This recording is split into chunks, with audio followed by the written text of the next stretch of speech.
വിശുദ്ധർക്കും അത്ഭുതങ്ങൾ പ്രവർത്തിക്കാനുള്ള വരങ്ങൾ ദൈവം നൽകുന്നതായി നാം കേട്ടിട്ടുണ്ട്, വായിച്ചിട്ടുണ്ട്. വിശുദ്ധ അന്തോണീസ് പുണ്യാളനും അതുപോലെ പല വിശുദ്ധർക്കും ദൈവം മരിച്ചവരെ ഉയർപ്പിക്കാനുള്ള അധികാരം വരെ നൽകുന്നതായി നാം വായിച്ചിട്ടുണ്ട്.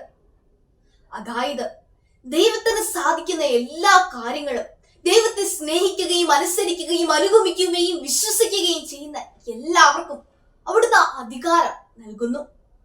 വെളിപാടിന്റെ പുസ്തകത്തിൽ 2 വ്യക്തികൾ എന്ന ഭാഗത്ത് നാം ഇങ്ങനെ വായിക്കുന്നു: തങ്ങളുടെ പ്രവചന ദിവസങ്ങളിൽ മഴ പെയ്യാതിരിക്കാൻ ആകാശം അടയ്ക്കുന്നതിനുള്ള അധികാരം അവർക്കുണ്ടായിരുന്നു.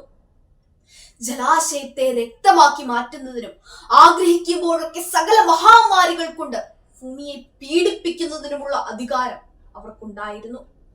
വെളിപാട് 11:6. ദൈവത്തെ സ്നേഹിക്കുകയും ദൈവത്തെ വിശ്വസിക്കുകയും ചെയ്യുന്ന എല്ലാവർക്കും ദൈവം ഈ അധികാരങ്ങൾ നൽകും. അപ്പം നമുക്കും ദൈവസ്നേഹത്തിൽ അടിയുറച്ച് വളരാം.